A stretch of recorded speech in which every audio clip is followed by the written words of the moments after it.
spend a couple of minutes with an audience trying to explain who we are and what we're trying to do, and we are is the Canadian Society for Unconventional Resources. We're approximately 11 years old right now as an organization, and basically we're a technical group that was formed to provide all of industry, all of society for that matter, basically technical information related to the exploration development of unconventional resources. And 10 years ago, we didn't have very big audiences. Everyone is interested now in that topic. We are a non-profit organization, so we're not aligned with any specific industry per se, any industry corporation. We do have over 120 member organizations, so it's a very diverse membership group.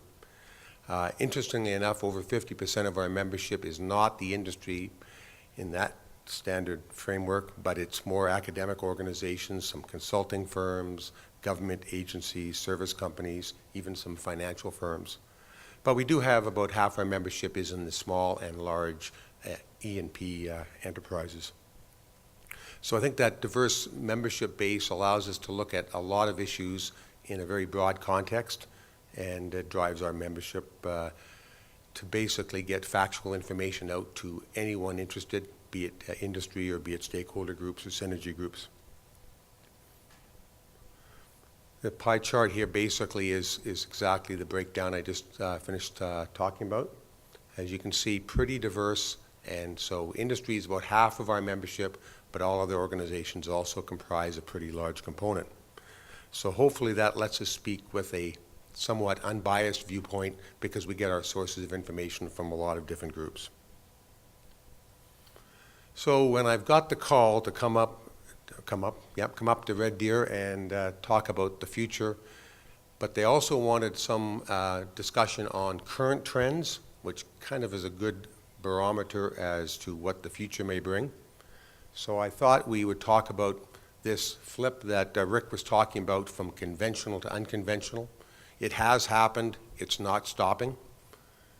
Talk about how that affects the natural gas story. You got a little bit of a preamble again. Rick was my front man. He covered a few things. I appreciate that. I want to talk about light oil, because it's the big topic going on in development in the U.S. and soon to be at a theater near you in Calgary and Alberta. And then my guesses for the future. And no, I'm not going to pick the Flames to make the playoffs. Uh-oh. So what's an unconventional resource? And I'm sure everyone here probably knows the answer, but I do wander from the script every now and then. I was meeting with one of the federal ministers about 3 weeks ago, and we're all around the table talking about how the federal government can help us with LNG development. So I introduced myself, and he said, "Don't mean to interrupt, but what's an unconventional resource?" Well, okay. So not everyone knows. It's basically our move as an industry towards producing hydrocarbons from rock, from lithologies that previously were never considered to be economic to produce because they were very, very low quality. So the term you've heard for light, tight oil or gas, tight gas reservoirs, shale gas, they're all basically ubiquitous terms for low quality rock that we now are able to extract hydrocarbons from in commercial quantities. Major breakthrough on our industry's part.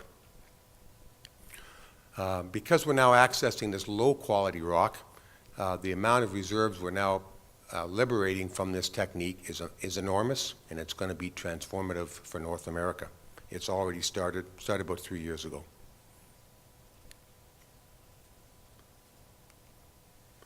And the reason we're doing that, this part of the triangle was where the industry was for the last 50 years. Leduc was the start of a high-quality oil discovery. Last 10 to 15 years, industry moved into lower quality, tighter sands, tighter carbonate reservoirs, started producing more modest wells, Still, we're making money, but not at the quality and quantity that we used to expect and used to have. So what you saw from Rick's curves, our gas reserves and our gas productivity in Alberta were dropping.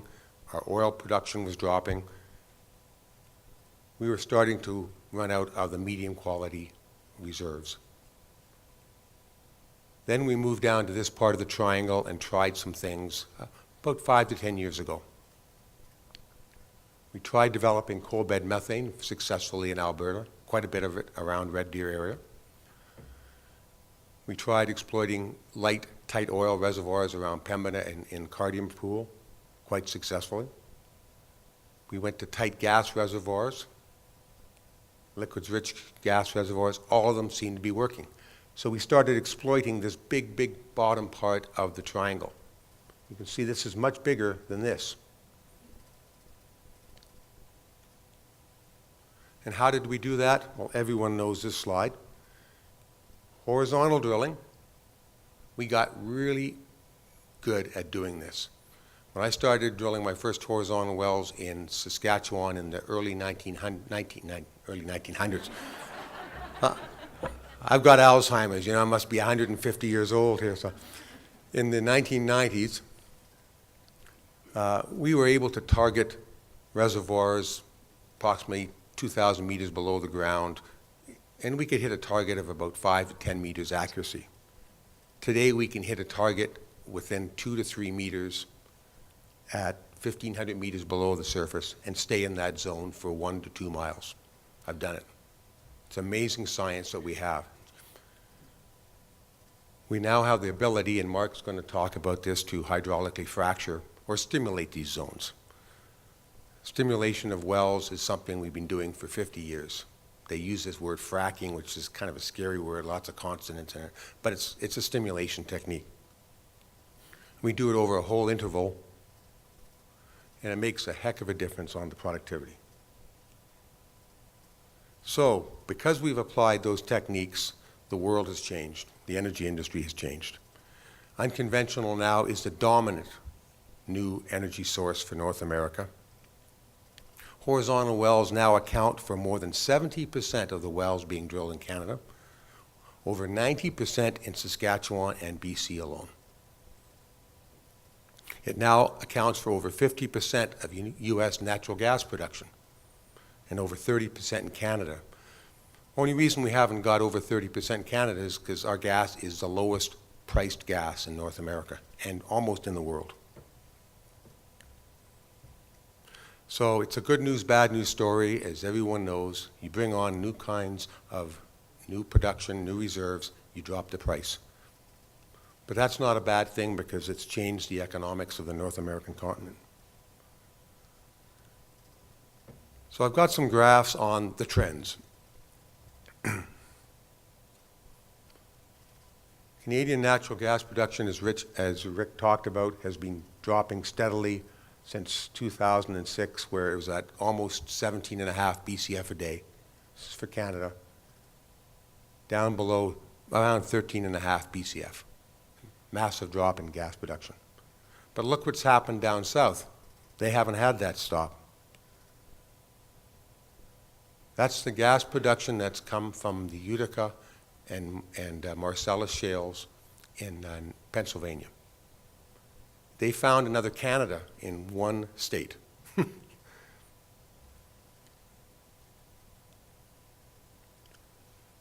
Graph on the Marcellus alone, from virtually 4.5 to 5 BCF a day to 12 BCF a day, and it's still climbing. And that's our market. Looks like they've got their own supply. What does that mean to Alberta? Because I try to bring everything back to the Alberta connotation. On the right side here, production and demand in BCF per day. So in 2002, close to 14 BCF a day in Alberta, dropping down to a projected demand in 2022, of just over about 8 BCF. What's neat about this graph is it shows that the bottom two is commercial demand and residential demand, very infinitesimal in the natural gas story. Doesn't really make that much difference. This is the bitumen requirements, Rick. And this is the dropping off of our conventional and unconventional gas in Alberta over the next 10 years. We're going to actually become in equilibrium as a province here if this trend continues, which is a good thing because we'll start to have a rebound in pricing with that. The reason for that is this graph here. It's all about shale gas, and it's all about tight gas. It's all about unconventional natural gas supply. 2011, you can see that the shale gas and tight gas sand component is the dominant component for U.S. natural gas production, and it's going to get bigger.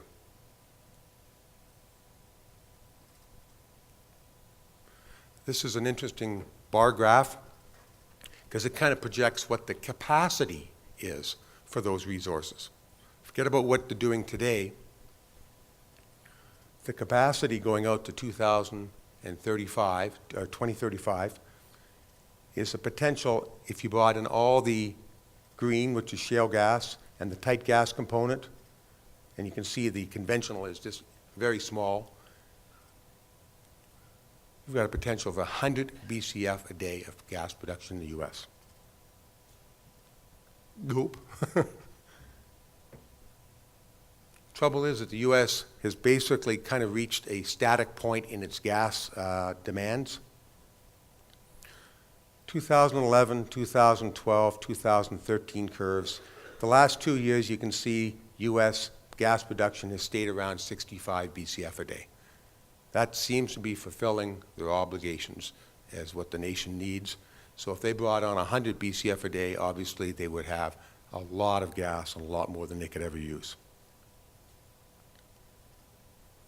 What does that mean to pricing? Pretty obvious. From a kind of a volatile, but a base mark of around $6 to $7 an MCF back 5 to 10 years ago, we're in the $3 world right now. And most dry gas production that I'm aware of is non-economic at these prices.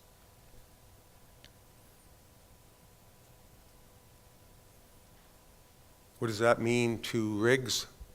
Mark's going to talk about the rig forecast, I'm sure, for Canada, but on a North American context, and this slide's on the U.S., pretty obvious to see what happened. Massive drop-off in gas-directed drilling. But interesting. This is the first glimmer of the crystal ball. Oil-directed rigs taking off. So we're just transforming. The energy industry is transforming right now.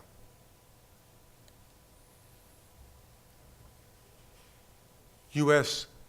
crude imports are what's going to keep oil prices fairly robust.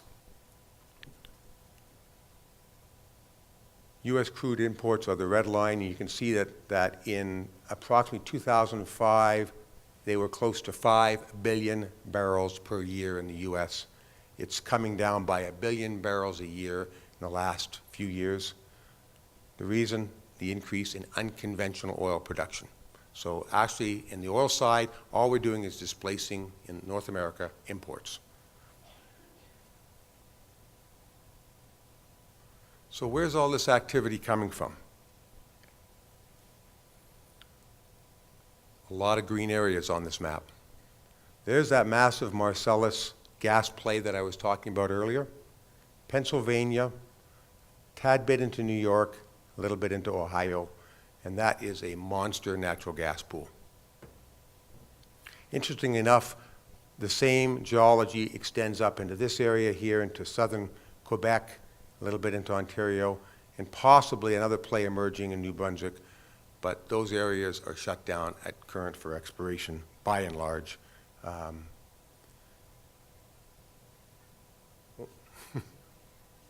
Okay, I'm getting the beep.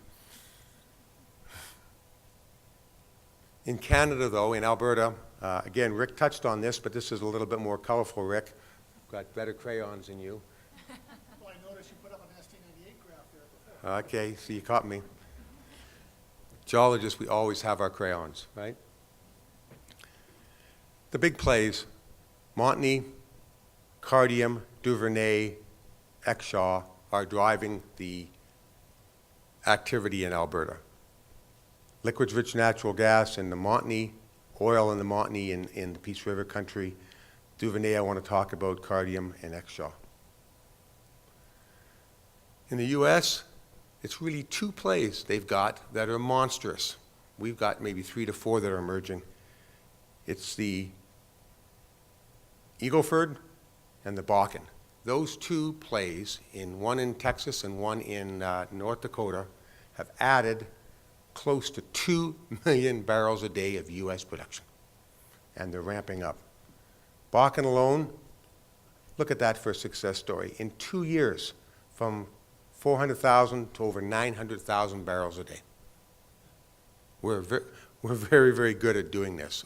The oil and gas industry is very, very effective at finding oil and gas supplies. But in Alberta, we've got something that's on the horizon. Duvernay. In 2 years, we've seen the numbers of wells on production grow from virtually nothing to about 40 wells. The number of wells spudded has increased up to about 160 minus that 40, and the new wells being licensed seems to suggest that this is an emerging play with some very, very significant promise. And 2 press releases last week have bared that out, and I'll answer that in the Q&A. We saw the little uptick in the oil production slide. That's because of this, and that's called the Cardium. Cardium oil production has turned around the fortunes of Alberta on oil production. In the U.S., this slide is showing the same trends, and that is the move to tight oil is going to dominate their transition from around 2 million barrels to upwards of 4.5 million barrels a day. So the acceleration of those plays I saw you earlier is going to continue. And now Swami comes out. Gas. The answer is simple. Go from this price curve to this price curve, or preferably some hybrid between these two curves. And what are those curves? This is our gas price at AECO, our spot market pricing, or NYMEX. This is Britain, this is Japan. I want these prices. How do you get those prices? Bingo. We're going to make this happen because it's too important for Western Canada to not. Take the gas from the massive infrastructure we have in Alberta, all the reserves and production along the deep basin of Alberta into Peace River country and into northeast BC, and get it out to the west coast and get it shipped. And right now, projects on the drawing boards are in excess of 8 BCF a day of gas that could get exported with 4 projects moving forward. And there's 10 on the drawing board. There they are. I'm not going to show them any longer. The exam's coming at the end. And then we've got the Duvernay on the Alberta side, which is the oil play. ExxonMobil announced about 3 days ago that they believe they've made, quote, a significant exploratory discovery and are moving to full-scale exploitation phase, going to 2 rigs operating daily, all in this area. Phenomenal results are coming out because it's gas, but with high, high liquids content. So my crystal ball says this is now going to accelerate and become the big driver for Alberta in light, tight oil, oil condensate, and liquid-rich gas. So, wrapping it up, I think the slides have spoken for themselves. It's all about unconventional going forward. U.S. has got its own gas supply. Canada has to have export markets developed to take care of Canadian demands and our standard of living in Canada for the gas producers. Alberta, though, is blessed with the Duvernay formation that could be quite comparable to the Eagle Ford, possibly at a different scale, but the Eagle Ford has been a massive success story in the U.S. If the Duvernay is even closer to that, that will be very significant. It takes will, and it takes strength and courage and convictions to make these energy projects working. and work for all of us. And if we can't get our act together, oh, I didn't mean to say that. I'm a science fiction kind of buff, so I thank you very much.